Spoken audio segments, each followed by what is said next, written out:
할렐루야. 오늘은 11월 22일 금요일입니다.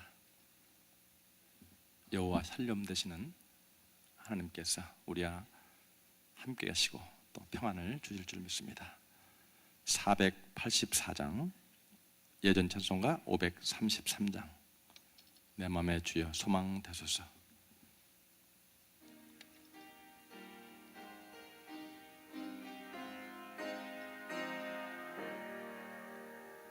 내 맘의 주여 소망 되소서. 주 없이 모든 일 헛되어라. 맘에나 낮에나 주님 생각, 잘 때나 깰 때 함께 하소서. 지혜의 주여 말씀으로서 언제나 내 안에 계십소서. 내 아버지 나는 아들, 주 안에 내가 늘 함께하네. 세상의 영광 난 보여도 언제나 주님은 나의 기여. 주님만 내 맘에 계시오니 영원한 주님 참 귀하셔라. 영원한 주님 내 승리의 주, 하늘의 기쁨을 주옵소서. 어떠한 고난이 닥쳐와도 만유의 주여 소망 되소서.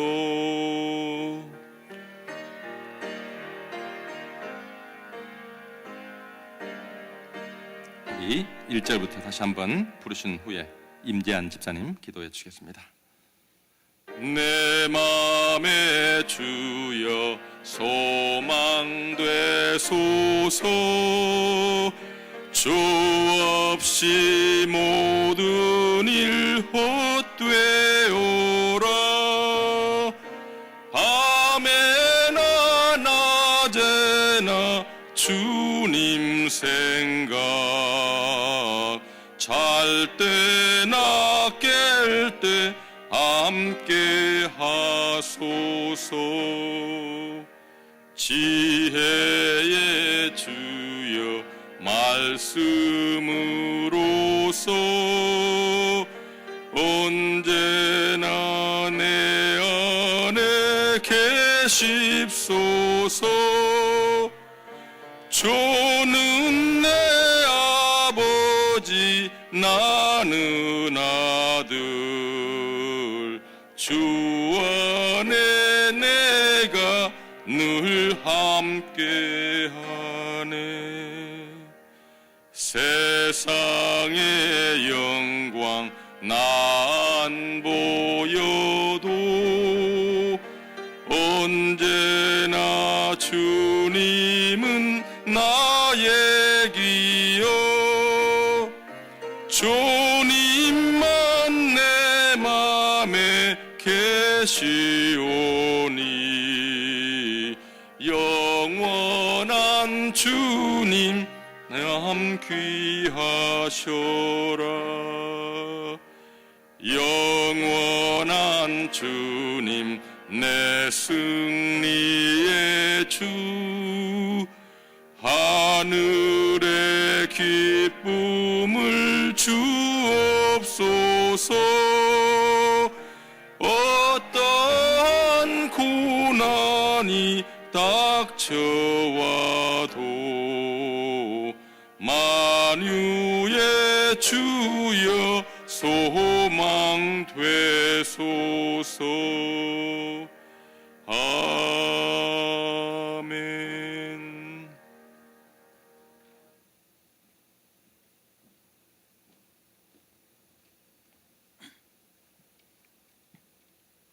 다 같이 기도 드리시겠습니다.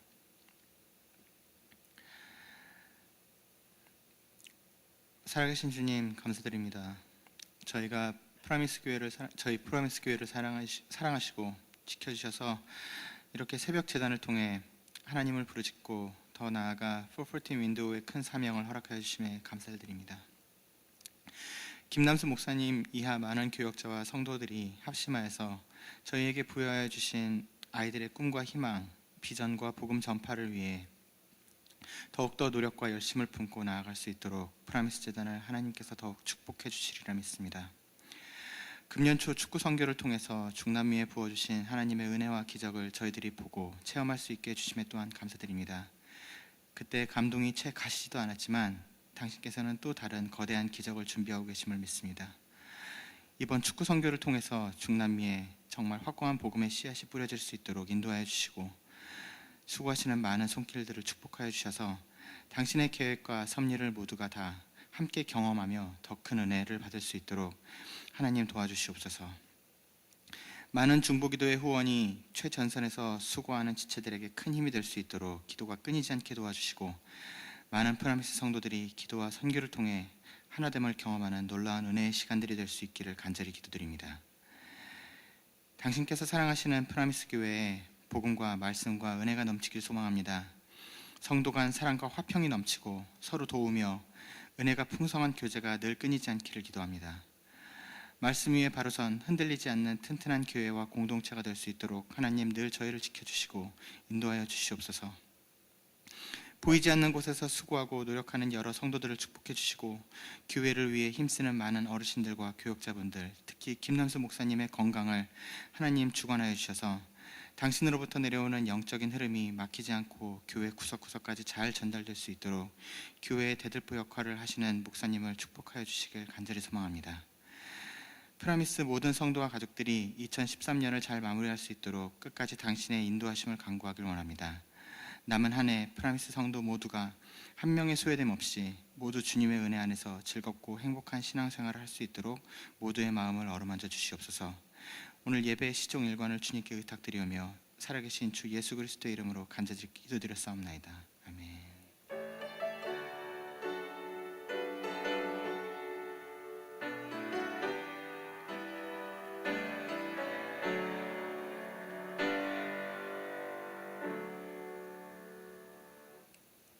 오늘 아침에 하나님께서 주시는 말씀은 민수기 15장 13절에서 16절까지가 되겠습니다.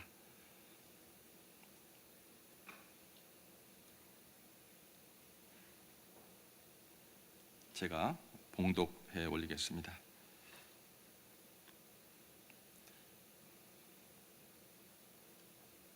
누구든지 본토 수생이 여호와께 향기로운 화제를 드릴 때에는 이 법대로 할 것이요, 너희 중에 거류하는 타국인이나 너희 중에 대대로 있는 자나 누구든지 여호와께 향기로운 화제를 드릴 때에는 너희가 하는 대로 그도 그리할 것이라.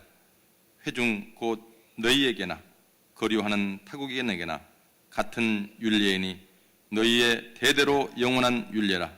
너희가 어떠한 대로 타국인도 여호와 앞에 그러하리라. 너희에게나 너희 중에 거류하는 타국인에나 같은 법도 같은 규례이니라. 아멘. 회능 목사님 나오셔서 귀한 말씀 증거해 주시겠습니다. 나오실 때 할렐루야로 인사합니다. 할렐루야, 할렐루야.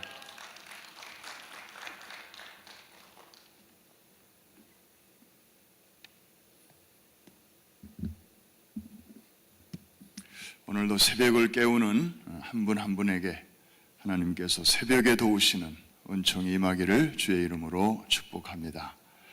어제 어떤 분하고 얘기하는 중에 요새 툭하면 암인데, 암이 거의 절대로라고는 말할 수 없지만 거의 걸리지 않는 우리 몸의 기관이 몇 개가 있는데, 그 중에 대표적인 것이 심장이라는 거예요. 심장. 신장이 아니고 심장. 심장암 들어보셨습니까? 거의 안 걸리죠. 굉장히 크고 중요한 역할을 하는데 암이 다 비껴가는 거예요. 그래서 왜 그럽니까? 왜 안 걸립니까? 그분은 이제 의사니까 제가 이렇게 물어봤어요. 그랬더니 여러 가지로 의학적으로 설명을 하시는데, 알아듣는 것도 있고 못 알아듣는 것도 있고, 그 중에 대표적인 그 설명이, 다른 기관은 일하다가 쉬기도 하고 일하다가 쉬기도 하고, 우리가 잠들 때는 그 기관도 같이 잠자고 그러는데, 심장은 계속해서 일한다는 거예요. 우리가 잠잘 때도 심장은 뛰고, 그래서 24시간 아주 규칙적으로, 정기적으로 그렇게 일을 하기 때문에 암이 들어올 틈이 없다는 거예요. 일해야 할 기관이 좀 이렇게 기능을 잘 못한다든지 그럴 때 병이 찾아온다는 것이고, 또 한방의학적으로는 음과 양으로 또 설명을 하는데, 그런 쪽은 제가 잘 모르겠고, 그래서 우리도 정말 신앙생활도 때로는 이 암적인 그런 요소들이 우리에게 찾아오기가 참 쉬운데, 늘 이렇게 하루를 찬송과 기도로 시작하고, 또 하루를 주님과 동행하는 마음으로 그렇게 살고, 또 하루를 하나님께 대한 감사로 이렇게 마감할 때, 우리의 영혼이 계속해서 움직이고 일할 때, 우리의 영혼과 우리의 마음속에 그 어떤 어둠의 암도 찾아오지 못하게 될 줄로 믿습니다. 우리 옆에 계신 분에게 한번 인사합니다. 오늘도 주 안에서 승리하셨습니다. 혹시 그 말 들으면서 살아봐야 알지 그런 분 계십니까? 아닙니다. 첫 단추를 여러분들이 잘 이렇게 꿰셨으니까 그 다음은 아직 안 살아봤지만 아름답게 제대로 깨워질 수밖에 없습니다. 할렐루야. 오늘 본문은 역시 이제 광야에 나온, 애굽을 나와서 가나안을 향하여 순례하고 있는 이스라엘 백성들의 모습을 우리에게 소개하고 있습니다.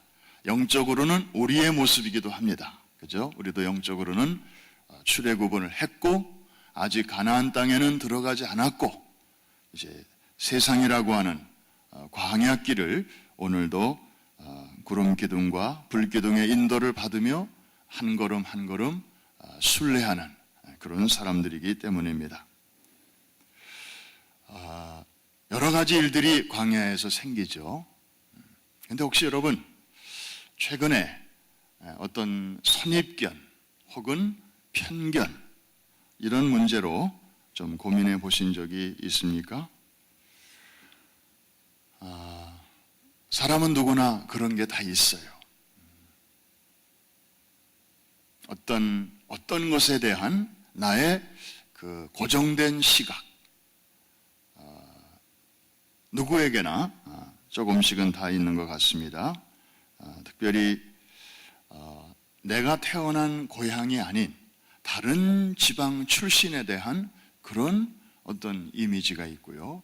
그 다음에 우리가 지금 미국에 살고 있기 때문에 여러 민족들을 자주 만나잖아요. 이 타민족에 대한 그런 선입견도 있을 수 있습니다. 어느 나라 사람은 이렇고 또 어느 나라 사람은 저렇고. 그런데 여러분 속에 있는 그런 고정관념이 때로는 맞을 수도 있어요. 그러면 그렇지. 그런데 꼭 맞는 것도 아니에요. 때로는 그게 도움이 될 수도 있지만 때로는 그것이 우리에게 좋은 찬스를 그냥 지나가게 할 수도 있습니다. 그런데 그런 차원이라면 다 괜찮아요. 뭐 다음 찬스가 또 있을 수 있으니까. 그런데 만일에 어떤 일에 대해서 나의 선입관은 이건데 그것이 하나님의 뜻과 맞지 않을 때, 그럴 때 우리는 어떤 길로 가야 할 것인가? 나의 선입견과 하나님의 뜻이 상충될 때 그건 문제가 좀 되겠죠. 성령 충만한 사람은 자기의 선입견을 꺾고 하나님의 뜻을 따라갈 것이지만, 그렇지 못한 사람은 이거 선입견을 핸들하기가 쉽지 않습니다. 자기 작은 습관 하나도 고치기가 쉽지 않은데 자기를 지금까지 끌고 온 그런 고정관념, 이거 하루아침에 바뀌기 쉽지 않습니다. 오늘 이제 그런 안경을 쓰고 그런 문제의식을 갖고 오늘 본문을 보시면 본문이 조금 더 이렇게 가까이 다가올 것 같습니다. 오늘 15장 내용을 잠깐 보면 그 직전에는 14장에 가데스 바네아에서의 그 가슴 아픈 불순종, 그 정탐꾼들의 부정적인 보고를 듣고 백성 거의 전체가 아주 불신앙적으로 하나가 돼서 모세를 대항하고 또 하나님의 그런 계획을 무시하고 이제 야 우리 다시 애굽으로 돌아가자. 앞으로 가봐야 가나안으로 가봐야 소망이 없다. 괜히 그 의미 없는 고생이다. 이러면서 불순종하게 될 때 하나님이 너무 노하셨어요. 왜냐하면 과거에 베풀어 주신 은총도 이제 무시할 뿐만 아니라 저들을 위해서 앞에 예비해 놓으신 그 낙토도 멸시하는 이런 희망 없는 사람들을 보시고 하나님은 너무 마음이 아프셨어요. 어느 한쪽만 문제가 있으면 좋은데 양쪽 다 문제가 있는, 출애굽 때 하나님이 행하신 그 베풀어 주신 놀라운 구원의 은총도 망각해버리고, 그리고 미래적인 젖과 꿀이 흐르는 그 땅에 들어가게 하시려고 지금 하나님이 여기까지 공을 들이셨는데 그것마저도 각계표를 치니까 하나님도 너무 힘드셨나 봐요. 그래서 이제 하루를, 정탐꾼들이 정탐한 40일을 하루를 1년으로 쳐가지고 40년 동안 너희가 좀 광야에서 훈련을 좀 받아야 되겠다. 그래서 그때가 출애굽한 지 2년밖에 안 됐을 텐데 38년을 더 광야에서 이제 헤매이게 됩니다. 그러면서 오늘 15장에 들어와서는 하나님께서는 뭐에 대해서 말씀하시는가 하면은 앞으로 가나안 땅에 그래도 들어갈 세대가 있는데 그것은 under 20세 이하의 너희의 자녀들은 가나안 땅에 들어갈 것이다. 그 다음 세대들에 대한 그런 희망을 말씀하시면서 그들이 가나안에 들어가면 이렇게 살거라. 그런 삶에 대한 지침, 예배에 대한 지침, 제사에 대한 지침을 주시는 거예요. 그러니까 이 진노 가운데에서도 하나님께서는 자비와 긍휼을 잃어버리지 아니하십니다. 그리고 다음 세대들에 대한 희망을 꺾지 않으셔요. 저는 요즘도 신생아들이 이렇게 태어나는 걸 보면 누군가가 한 말이 생각이 납니다. 이런 타락하고 어두워져가고 정말 날로 험해가는 세상에 오늘도 또 한 아이가 태어난다고 하는 것은 하나님께서 이 세상을 아직 포기하지 아니하셨다는 하나의 증거다. 그래서 때묻지 않은 그런 새로운 세대들을 통해서 뭔가 이제 하나님의 나라를 이루어가고 싶어 하시는 하나님의 그런 갈망이 거기에 드러나는 것입니다. 그래서 가나안 땅에 들어가면 너희들이 제사를 이렇게 드려라. 그래서 소제가 나오고 전제가 나오는데 이것은 제사의 종류라기보다는 중요한 제사들이 있을 때마다 그 제사들에게 곁들여서 드려지는 그런 이제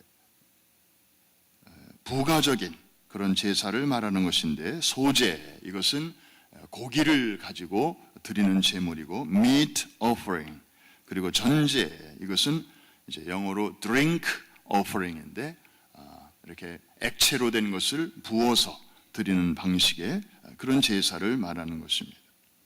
그런데 여기서 중요한 것이 있습니다.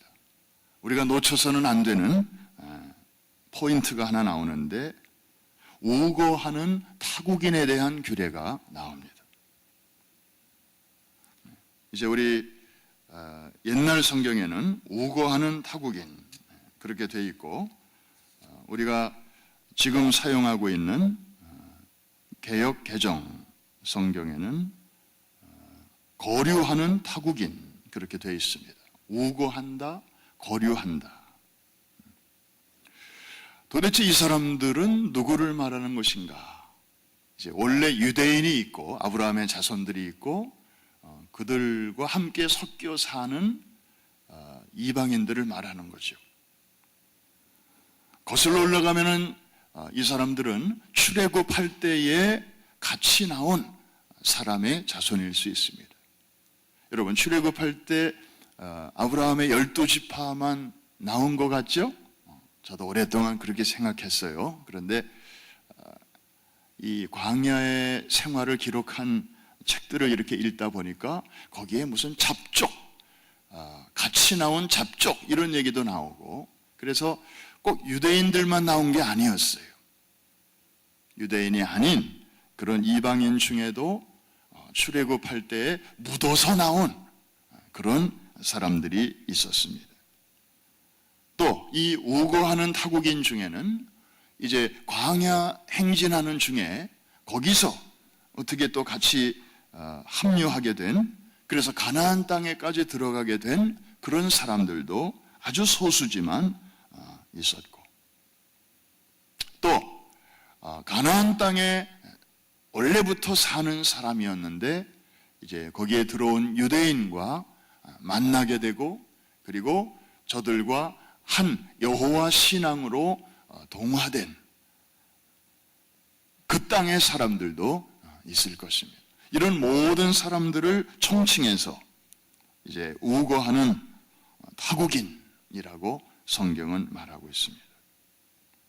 비록 이 사람들은 아브라함의 혈통이 아니기 때문에 율법의 보호를 받을 수는 없었지만, 하나님께서 저들에게도 같은 여호와 신앙을 갖고 있는 사람들에 한해서 이제 특별한 고난을 부여해 주신 것입니다.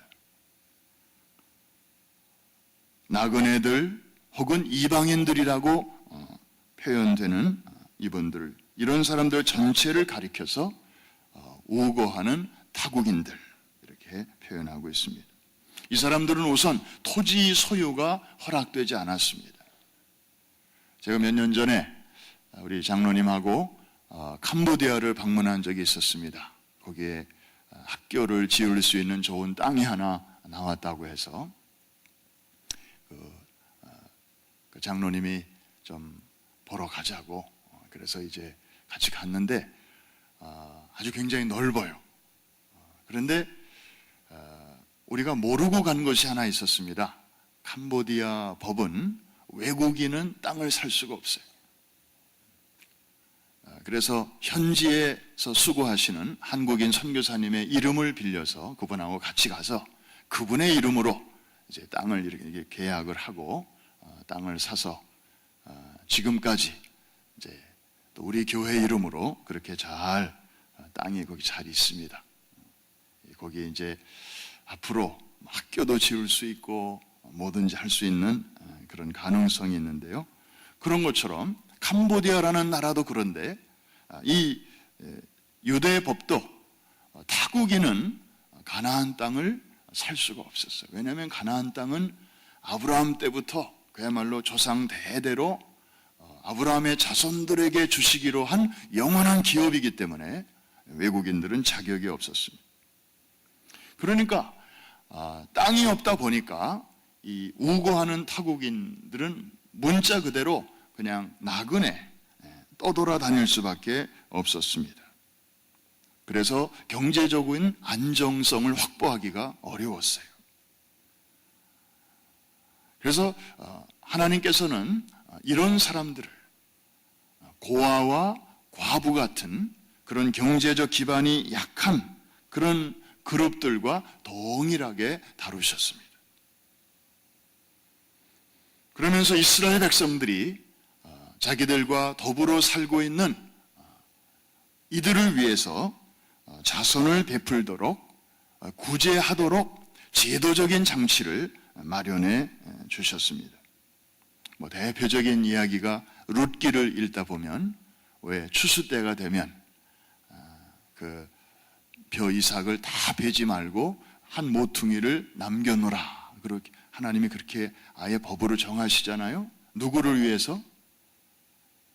나그네나 혹은 거지나 불쌍한 사람들이 와서 자유롭게 그것을 좀 가져가서 한 끼를 또 때울 수 있도록 하나님께서 그렇게 배려하신 것입니다.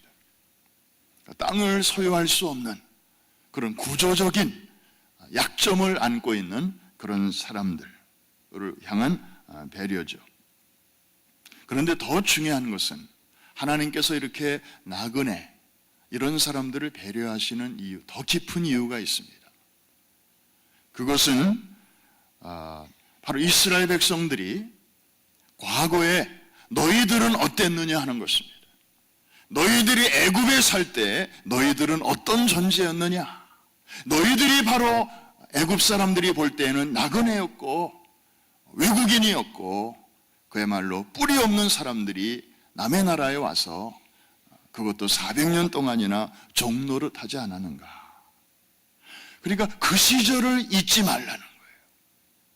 너희들이 바로 그런 시절이 있었지 않았느냐? 그럴 때 얼마나 서러웠고 얼마나 외로웠고 얼마나 참 먹을 것이 없고 그리고 미래가 보이지 않고 그래서 답답한 때가 있었느냐? 너희가 지금은 이제 가나안 땅에 들어와서 또 너희들의 집을 짓고 너희들의 땅에서 그렇게 살지만 지난 날을 잊지 말라. 그래서 현재 너희 주변에 있는 그런 사람들을 볼 때 과거의 너희들의 모습을 기억하면서 잘 대해주라. 이렇게 배려하신 것입니다.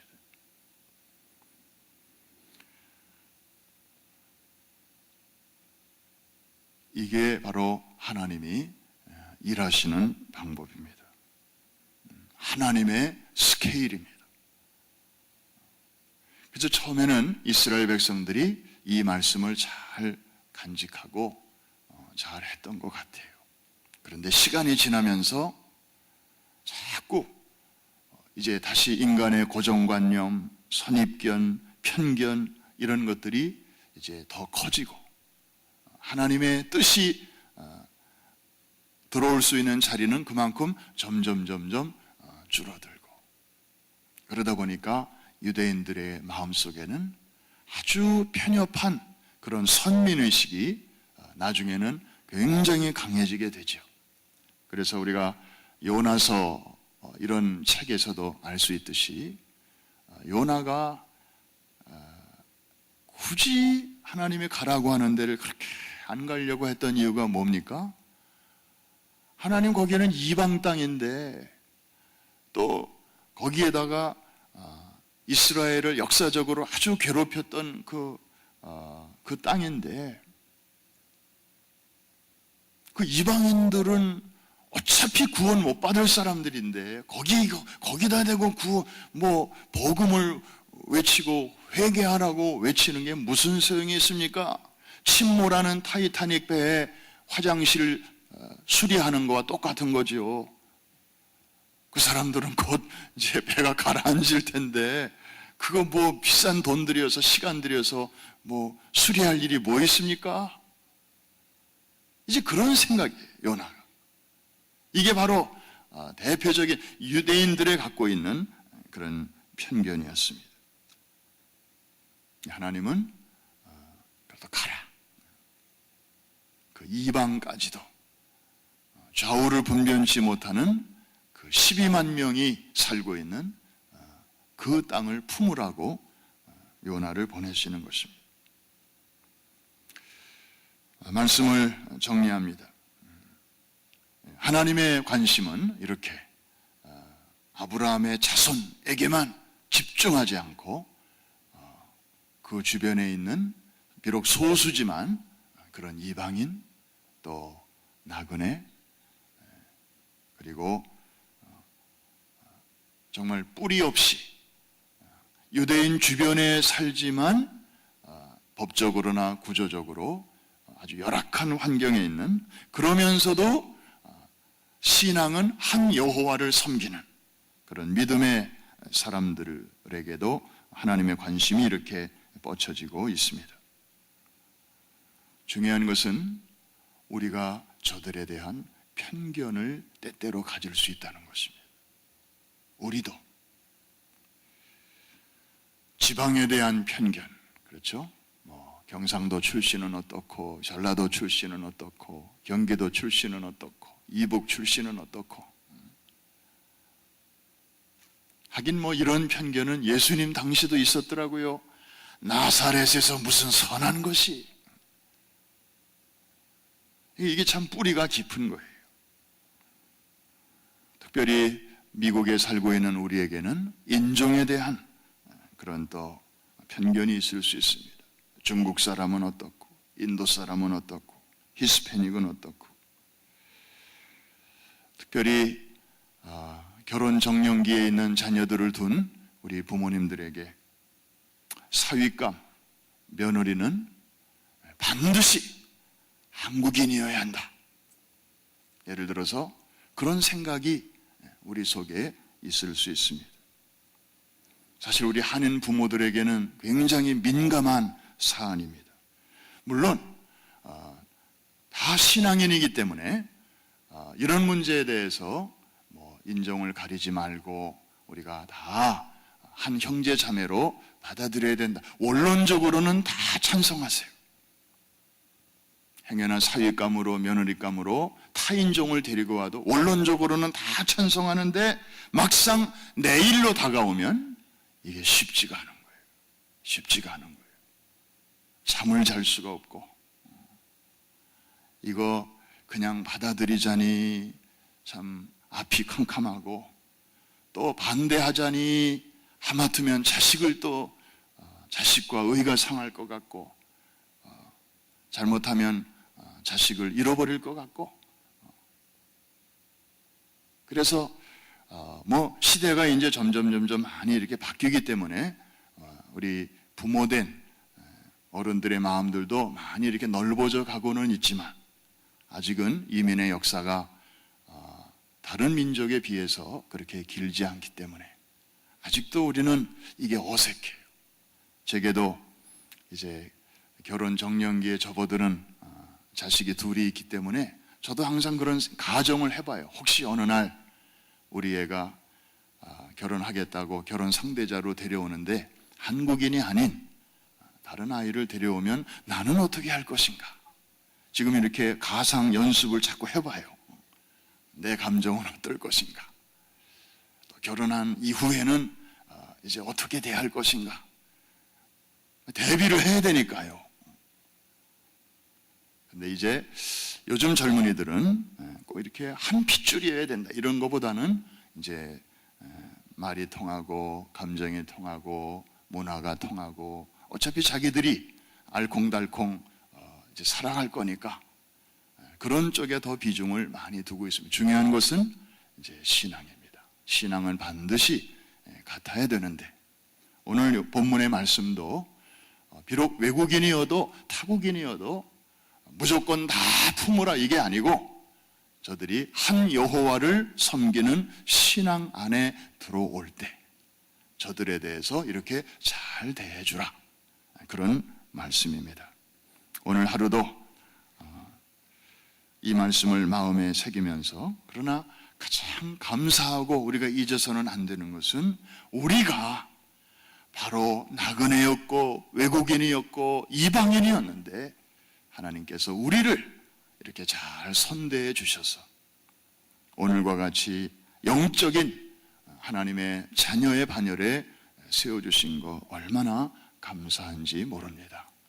그러니까 과거의 우리의 모습을 생각하면서 이제 우리 주변에 우고하는 타국인이 누가 있나, 내가 좀 품어줘야 되고 돌봐줘야 하고 또 도와줘야 할 그런 사람들이 누가 있나, 오늘 하루 또 눈에 불을 켜고 찾으면서 오늘 이 말씀을 잘 실천하심으로 하나님의 은혜와 복을 누리는 우리 모두가 될 수 있기를 주의 이름으로 축원합니다. 기도하겠습니다.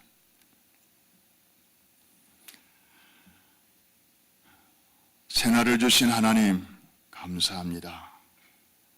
낙타가 하루의 일과를 시작하기 전에 겸손히 주인 앞에 무릎을 꿇고 주인이 등에 얹어주는 그 안장을 그리고 짐을 받듯이 저희들 이 아침에 겸손히 우리 인생의 주인 되시고 우리 민족의 선한 목자가 되신 만군의 여호와 앞에 또 우리의 무릎을 꿇습니다. 주님, 마음껏 오늘도 우리를 사용하여 주시옵소서.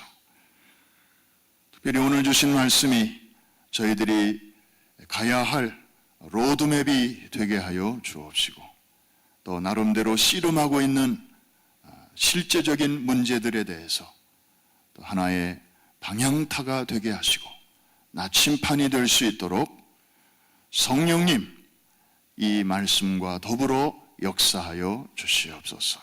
저희들을 진리 가운데로 인도하여 주시옵소서. 주의 말씀은 내 길의 빛이요 내 발의 등불이라 말씀하신 대로 도덕적으로 영적으로 날이 갈수록 어두워져서 많은 사람들이 실족하고 그리고 무너지는 이때에 저희들 불기둥과 구름기둥의 인도를 받게 하시고 좌로나 우로나 치우치지 아니하고 오직 주의 길을 걸어갈 수 있도록 주님 도와주시옵소서.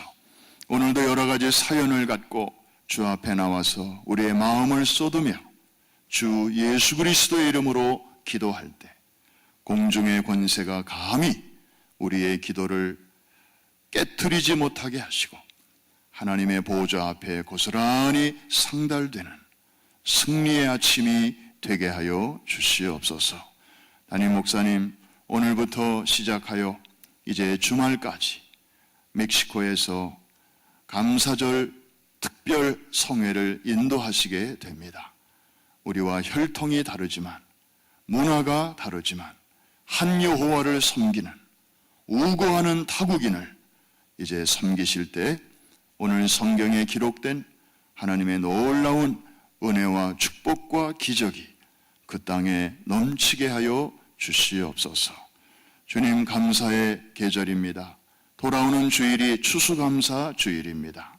우리 마음속에도 지난날 우리가 어떤 형편에 있었던가를 생각하면서 하나님 앞에 구원론적인 감사로부터 시작해서 범사에 대한 감사가 넘치게 하여 주옵시고 특별히 우리 주변에 가까이 있는 우고하는 타국인이 누구인지 또 저들을 돌보고 챙길 수 있는 마음의 여유도 허락하여 주시옵소서. 오늘 금요 예배 아틀란타와 맨하탄과 뉴저지와 퀸즈 각 처소에서 드려지는 모든 예배 가운데 우리 성령님의 임재가 함께하여 주옵소서. 한날의 삶의 전폭을 주님의 손에 맡깁니다. 새벽에 드려진 향기로운 예물과 아름다운 섬김에 하나님이 축복하여 주옵소서. 예수님의 이름으로 기도합니다. 아멘. 하늘에 계신 우리 아버지여, 이름이 거룩히 여김을 받으시오며 나라의 마옵시며 뜻이 하늘에서 이룬 것 같이 땅에서도 이루어지이다. 오늘날 우리에게 일용할 양식을 주옵시고 우리가 우리에게 죄 지은 자를 사하여 준 것 같이 우리의 죄를 사하여 주옵시고 우리를 시험에 들지 말게 하옵시며 다만 악에서 구하옵소서. 대개 나라와 권세와 영광이 아버지께 영원히 싸움나이다. 아멘. 자리를 정돈하시고 자유롭게 기도하시겠습니다.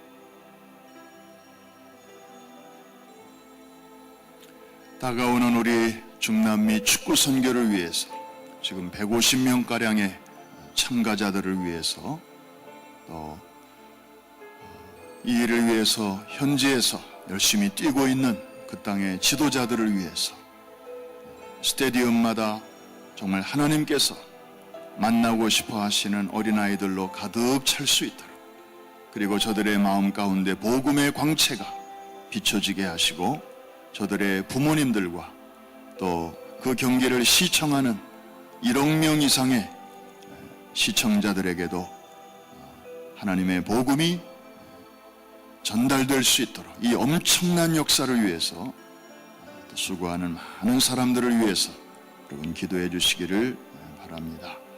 또 우리의 기도가, 여러분의 중보 기도가 필요한 그런 사람들 이름과 얼굴을 주 앞에 올려드리면서 같이 기도할 때 하나님이 도와주실 것입니다.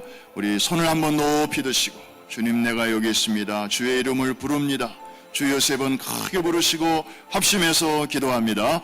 주여 주여 주여. 할렐루야. 살아계신 아버지 하나님, 영생하시는 나의 주여, 은혜와 사랑을 감사합니다. 이 아침에도 저희들에게 포근한 아침을 주시고 또 주의 전전에 나와 우리의 마음을 쏟으며 나아가게 하심을 감사합니다.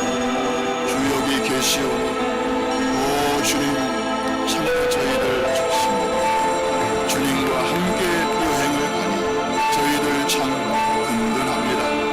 이제 주신 말씀을 마음에 새기면서 이제 그 말씀을 적용하게 바랍니다.